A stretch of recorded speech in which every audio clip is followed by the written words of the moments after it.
বিশ্ব সংবাদে আপনাদের স্বাগত। ইরান ইসরায়েল পুরোদমে যুদ্ধ চলছে, জানিয়ে দেব সর্বশেষ যুদ্ধের আপডেট সংবাদগুলো। শুরুতেই শিরোনাম, ইসরায়েলের বিরুদ্ধে আমাদের হামলা ছিল আল আকসা তুফানের ইরানি ভার্সন, বলেছেন ইরানের খতিব। এদিকে জাতিসংঘে ফিলিস্তিনের সদস্য পদের বিরুদ্ধে মার্কিন ভেটোর নিন্দা জানালো ওআইসি। জানিয়ে দেব জাতিসংঘে নিযুক্ত রুশ প্রতিনিধি নেভেনজিয়ার বক্তব্য ফিলিস্তিনের ব্যাপারে আমেরিকা নিজের মুখোশই উন্মোচন করে দিয়েছে। অন্যদিকে মনস্তাত্ত্বিক যুদ্ধের অংশ হিসেবে বিদ্বেষী প্রচার চালানো হচ্ছে, দিমোনা পরমাণু স্থাপনাকে টার্গেট করেনি ইরান, বলেছে আইআরজিসির মুখপাত্র। জানিয়ে দেব প্যারিসে ইরানি কনসুলেটে ঢুকে আত্মঘাতী হামলার হুমকিদাতাকে গ্রেপ্তার। সবশেষে জানিয়ে দেব চরম যুদ্ধ আতঙ্ক, সব পক্ষকেই সংযত থাকার আহ্বান ইউরোপীয় কমিশনের। শুনছিলেন গুরুত্বপূর্ণ সংবাদগুলোর শিরোনাম, এবারে বিস্তারিত। আজকের সংবাদ সম্পর্কে আপনার মূল্যবান মতামত লিখে জানান। জানিয়ে দিন কোন স্থান থেকে এই সংবাদ শুনছেন অথবা দেখছেন। এছাড়া পরবর্তী আপডেট সংবাদগুলো পেতে আমাদের সাথেই থাকুন। এবারে বিস্তারিত। ইসরায়েলের বিরুদ্ধে আমাদের হামলা ছিল আল আকসা তুফানের ইরানি ভার্সন, বলেছেন ইরানি খতিব। ইরানের রাজধানী তেহরানের জুম্মার নামাজের খতিব হজ্জাতুল ইসলাম হাজ আলী আকবরী বলেছেন, ইরান দখলদার ইসরায়েলের বিরুদ্ধে সত্য প্রতিশ্রুতি নামক যে সামরিক অভিযান চালিয়েছে তা ছিল আল আকসা তুফান অভিযানের ইরানি ভার্সন। এ সময় তিনি দখলদার ইসরায়েলে ফিলিস্তিনিদের 7ই অক্টোবরের আল আকসা তুফান অভিযানের প্রশংসা করেন। শুক্রবার তেহরানের জুম্মার নামাজের খুতবায় তিনি আরও বলেন, ইসরায়েলে হামলার মাধ্যমে ইরান নিজের শক্তির প্রমাণ করেছে এবং দখলদার ইসরায়েলের আধিপত্যকে চূর্ণ করে দিয়েছে। গত 1 এপ্রিল ইহুদিবাদী ইসরায়েলের বর্বর সেনারা সিরিয়া ইরানি কনসুলেট ভবনে হামলা চালিয়ে ইরানের কয়েকজন পদস্থ সেনা কর্মকর্তাকে শহীদ করেন। এই অপরাধযজ্ঞের পরেও পশ্চিমা কয়েকটি দেশ ইহুদিবাদী ইসরায়েলের প্রতি সমর্থন জানিয়েছে। ইরানি কনসুলেট ভবনের দখলদারদের হামলার পর গত শনিবার দিবাগত রাতে ইরানের ইসলামী বিপ্লবী গার্ড বাহিনী বা আইআরজিসি ইসরায়েলের বিরুদ্ধে কয়েকশো ড্রোন ও ক্ষেপণাস্ত্র দিয়ে হামলা চালায়। জাতিসংঘে ফিলিস্তিনের সদস্য পদের বিরুদ্ধে মার্কিন ভেটোর নিন্দা জানালো ওআইসি। জাতিসংঘ নিরাপত্তা পরিষদে ফিলিস্তিন রাষ্ট্রের পূর্ণাঙ্গ সদস্যপদ লাভের প্রস্তাবে মার্কিন ভেটোর নিন্দা জানিয়েছে ইসলামী সহযোগিতা সংস্থা ওআইসি। সংস্থাটি এক বিবৃতিতে বলেছে, ফিলিস্তিনের পূর্ণ সদস্য পদের বিরুদ্ধে যুক্তরাষ্ট্রের ভেটো ক্ষমতা ব্যবহার জাতিসংঘের সনদের স্পষ্ট লঙ্ঘন। যেসব দেশ জাতিসংঘ সনদের শর্তাবলী মেনে চলবে সেসব দেশ জাতিসংঘের পূর্ণ সদস্যপদ লাভ করবে। ওআইসির বিবৃতিতে বলা হয়েছে, ভেটো ক্ষমতা ব্যবহারের মাধ্যমে যুক্তরাষ্ট্র ফিলিস্তিনিদের বৈধ অধিকারের অর্জনের পথ রুদ্ধ করেছে এবং এর ফলে ফিলিস্তিন জাতির 75 বছরের টানা দুঃখ কষ্ট চলতেই থাকবে। জাতিসংঘ নিরাপত্তা পরিষদ ফিলিস্তিন রাষ্ট্রের পূর্ণাঙ্গ সদস্যপদ লাভের প্রস্তাবে ভেটো দিয়েছে সাম্রাজ্যবাদী আমেরিকা। এর ফলে 15 সদস্য বিশিষ্ট নিরাপত্তা পরিষদের 12টি দেশ ফিলিস্তিন রাষ্ট্রের পক্ষে ভোট দেওয়া সত্ত্বেও এই সংক্রান্ত প্রস্তাব পাশ হতে পারেনি। ব্রিটেন ও সুইজারল্যান্ড ভোটদানে বিরত ছিল।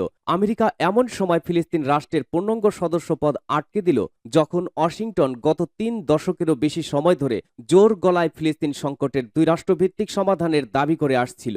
অর্থাৎ মার্কিন সরকার বলে আসছিল যে ইসরায়েলের পাশাপাশি একটি স্বাধীন ফিলিস্তিন রাষ্ট্র গঠন করার মাধ্যমে মধ্যপ্রাচ্য সংকটের সমাধান করতে হবে। কিন্তু বৃহস্পতিবার রাতের ভোটাভুটিতে ভেটো প্রদানের মাধ্যমে সাম্রাজ্যবাদী আমেরিকা নিজের মুখোশকেই উন্মোচন করে দিল বলে যে ওয়াশিংটন মুখে যাই বলুক না কেন, স্বাধীন ফিলিস্তিন রাষ্ট্রকে সে আত্মপ্রকাশ করতে দেবে না। ফিলিস্তিন বর্তমানে জাতিসংঘের পর্যবেক্ষক সদস্য। 2011 সালে ফিলিস্তিন প্রথম জাতিসংঘের পূর্ণাঙ্গ সদস্য পদ লাভের আবেদন করেছিল, কিন্তু আমেরিকার বিরোধিতার কারণে সে তখন আবেদন প্রত্যাহার করে নিতে বাধ্য হয় ফিলিস্তিন।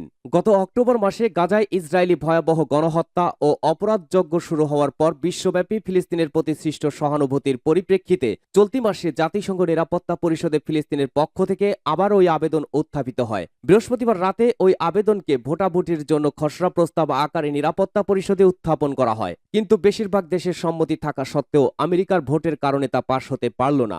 জাতিসংঘের পর্যবেক্ষক সদস্য দেশগুলোর এই সংস্থার বেশিরভাগ বৈঠকে অংশ নিতে পারলেও ভোট দেওয়ার ক্ষমতা থেকে বঞ্চিত ফিলিস্তিন ছাড়াও ভ্যাটিকান জাতিসংঘের পর্যবেক্ষক সদস্য।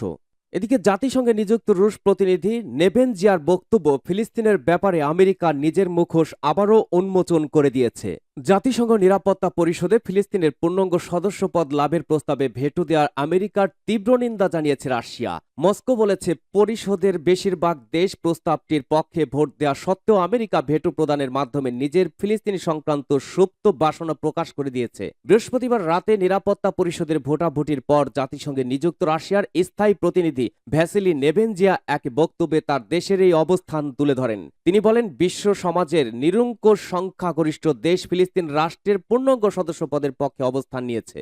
নেবেনজিয়া বলেন, মার্কিন যুক্তরাষ্ট্র তার ভেটো ক্ষমতা প্রয়োগ করে ফিলিস্তিন সম্পর্কে নিজের প্রভূত চিন্তাধারা প্রকাশ করে দিয়েছে। তিনি বলেন, ওয়াশিংটন মনে করে ফিলিস্তিনিদের কোনো রাষ্ট্র থাকার অধিকার নেই এবং মার্কিন সরকার ইসরায়েলের স্বার্থ রক্ষা করা ছাড়া আর কিছুই বোঝে না। জাতিসংঘে নিযুক্ত রুশ প্রতিনিধি বলেন, গাজা উপত্যকায় ইসরায়েলি অপরাধ যজ্ঞের ব্যাপারে মার্কিন সরকার চোখ বন্ধ করে রেখেছে। সেই সঙ্গে জর্দান নদীর পশ্চিম তীরে অবৈধ ইহুদি বসতি নির্মাণের বিষয়টিও দেখেও না দেখার ভান করছে ওয়াশিংটন। নেবেনজিয়া বলেন, আমেরিকার উদ্দেশ্য হল ফিলিস্তিনিদের আশা আকাঙ্ক্ষা ভঙ্গ করা, তাদেরকে চিরকালের জন্য দখলদার শক্তির কাছে বশ্যতা স্বীকার করতে বাধ্য করা, তাদেরকে সেবাদাস ও দ্বিতীয় শ্রেণীর নাগরিকে পরিণত করা এবং সম্ভবত স্থায়ীভাবে তাদেরকে নিজ ভূখণ্ড থেকে জোর করে বের করে দেয়া। রাশিয়ার এই কূটনীতিক সর্বশেষে বলেন, আমেরিকার এই অবস্থানের ফল হবে সম্পূর্ণ উল্টো। মনস্তাত্ত্বিক যুদ্ধের অংশ হিসাবে বিদ্বেষী প্রচার চালানো হচ্ছে, দিমোনা পরমাণু স্থাপনাকে টার্গেট করেনি ইরান, আইআরজিসির মুখপাত্রর বিবৃতি। ইহুদিবাদী ইসরায়েলের কয়েকটি সামরিক ঘাঁটি লক্ষ্য করে ইরানের সাম্প্রতিক প্রতিশোধমূলক হামলার দখলদারের সরকারের দিমোনা পরমাণু স্থাপনার একটি ভবন ক্ষতিগ্রস্ত হয়েছে বলে দাবি করা হয়েছে, তার প্রত্যাখ্যান করেছে তেহরান। ইরান গত 13 এপ্রিল রাতে ইসরায়েলের বিরুদ্ধে সত্য প্রতিশ্রুতি নামের ওই অভিযান চালায়। ইরানের ইসলামী বিপ্লবী গার্ড বাহিনী বা আইআরজিসির মুখপাত্র ব্রিগেডিয়ার জেনারেল রামেজান শারিফ তেহরানে বলেছেন, ইহুদিবাদী ইসরায়েলের বিরুদ্ধে ইসলামী প্রজাতন্ত্রের সাম্প্রতিক শাস্তিমূলক পদক্ষেপে দিমোনা পরমাণু চুল্লিকে অন্তর্ভুক্ত করা হয়নি। তিনি বলেন, বিশ্ব জনমতকে বিভ্রান্ত করতে শত্রুর মনস্তাত্ত্বিক যুদ্ধের অংশ হিসাবে ইরানের বিরুদ্ধে এই ডাহা মিথ্যা উপস্থাপন ও বিদ্বেষপ্রসূত প্রচারণা চালানো হয়েছে। ইসরায়েলি দৈনিক মা আরিব সম্প্রতি দাবি করেছে, গত 13 এপ্রিলে ইরানি হামলার সময় দিমোনা চুল্লির একটি ভবনে নাকি ক্ষেপণাস্ত্রে আঘাত এনেছে। স্যাটেলাইট থেকে প্রাপ্ত ছবির বরাত দিয়ে দৈনিকটি দাবি করেছে, ওই পরমাণু স্থাপনার আশেপাশে আরও 2 স্থানে ইরানি ক্ষেপণাস্ত্র আঘাত এনেছে। গত 1 এপ্রিল ইহুদিবাদী সেনারা সিরিয়ার রাজধানী দামেস্কে ইরানি কনসুলেটে যে হামলা চালায়, 13 এপ্রিল রাতে তার জবাব দেয় তেহরান। আমেরিকা সহ পশ্চিমা দেশগুলোর কঠোর হুঁশিয়ারি সত্ত্বেও ইরানি ভূখণ্ড থেকে কয়েকশো ড্রোন ও ক্ষেপণাস্ত্র নিক্ষেপ করা হয়। ইরান বলেছে, এই হামলায় এদেশের প্রতিরক্ষা সক্ষমতা ক্ষুদ্র একটি অংশ ব্যবহৃত হয়েছে। তেহরান হুঁশিয়ারি উচ্চারণ করে বলেছে, ইহুদিবাদী ইসরায়েল যদি আবার ইরানের স্বার্থে হামলা চালায় তাহলে তার বিরুদ্ধে চূড়ান্ত আঘাত হানা হবে।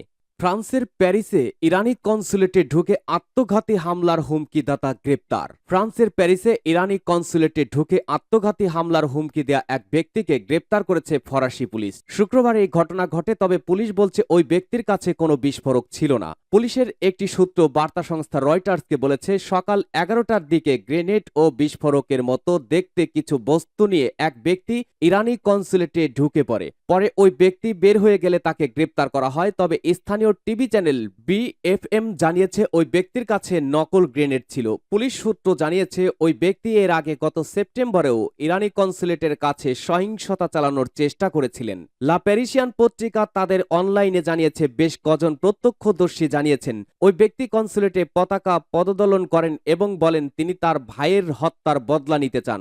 তবে এটা পরিষ্কার নয় যে ইরান ইসরায়েল সংঘাতের সাথে এর কোনো যোগসূত্র আছে কিনা। প্যারিসে আমেরিকার দূতাবাস তাদের নাগরিকদের ইরানি কনসুলেট এলাকা এড়িয়ে চলার পরামর্শ দিয়েছেন। একই পরামর্শ দিয়েছে ফরাসি পুলিশও। শুক্রবার সকালে ইরানি শহর আমফানে বিস্ফোরণের শব্দ পাওয়া যায়। ইসরায়েলি মিত্র আমেরিকা এটাকে ইসরায়েলি হামলা হিসেবে দাবি করলেও তেহরান বিষয়টিকে তেমন গুরুত্ব দেয়নি। তবে বিষয়টিকে আঞ্চলিক যুদ্ধের অগ্রভাগ হিসেবেই দেখছেন বিশ্লেষকরা। খবর রয়টার্সের। হামলা পাল্টা হামলা, বিশ্বজুড়েই চলছে আতঙ্ক। শুরু হয়ে গেছে ইরান ইসরায়েল পরোক্ষ যুদ্ধ। সব পক্ষকে সংযত থাকার আহ্বান ইউরোপীয় কমিশনের। চলমান উত্তেজনা যাতে আর না বাড়ে সেজন্য ইরান ইসরায়েল এবং তাদের মিত্রদের সংযত থাকার আহ্বান জানিয়েছেন ইউরোপিয়ান কমিশনের প্রেসিডেন্ট আরসালা ফন দের লিয়েন। ফিনল্যান্ডের লেপেনরান্তা থেকে এক বিবৃতিতে তিনি একথা বলেন। ওই অঞ্চলের স্থিতিশীলতার জন্য সব পক্ষেরই আর কোনো পদক্ষেপ নেওয়া থেকে বিরত থাকা জরুরি। ইসরায়েল সপ্তাহান্তে আক্রমণের প্রতিশোধ হিসাবে ইরানের বিরুদ্ধে হামলা শুরু করেছে। শুক্রবার ভোরে ইরানের মধ্য অঞ্চলীয় ইস্পাহান প্রদেশে একাধিক বিস্ফোরণে কেঁপে ওঠে। মার্কিন কর্মকর্তাদের বরাত দিয়ে এবিসি, সিবিএস এবং সিএনএন অন্যান্য মিডিয়া মধ্যপ্রাচ্যের সময় শুক্রবার ভোরে ইরানে ইসরায়েলের হামলার কথা জানায়। যুক্তরাষ্ট্রের কর্মকর্তারা মার্কিন সংবাদ মাধ্যমগুলোকে বলেছেন, ইসরায়েল ইরানে প্রতিশোধমূলক হামলা চালিয়েছে, তবে বিদেশ থেকে ইরানে কোনো হামলা হয়নি বলে খবর দিয়েছে ইরানি গণমাধ্যম। এর আগে গত 1 এপ্রিল সিরিয়ার রাজধানী দামেস্কে ইরানের কনসুলেটে ক্ষেপণাস্ত্র হামলা হয়। ওই হামলায় ইরানের বিপ্লবী গার্ড বাহিনী বিদেশে কার্যক্রম পরিচালনাকারী কুদস ফোর্সের জ্যেষ্ঠ commander brigadier general Mohammad Reza Zahidi সহ কয়েকজন সামরিক কর্মকর্তা নিহত হয়। এই হামলার জন্য ইসরায়েলকে দায়ী করে ইরান। এ ঘটনার পর ইরান এক সপ্তাহেরও কম সময় শনিবার রাতে ইসরায়েলে প্রথমবারের মতো সরাসরি সামরিক হামলা চালায়। তারা 300টিরও বেশি ড্রোন ও ক্ষেপণাস্ত্র ছুড়েছিল।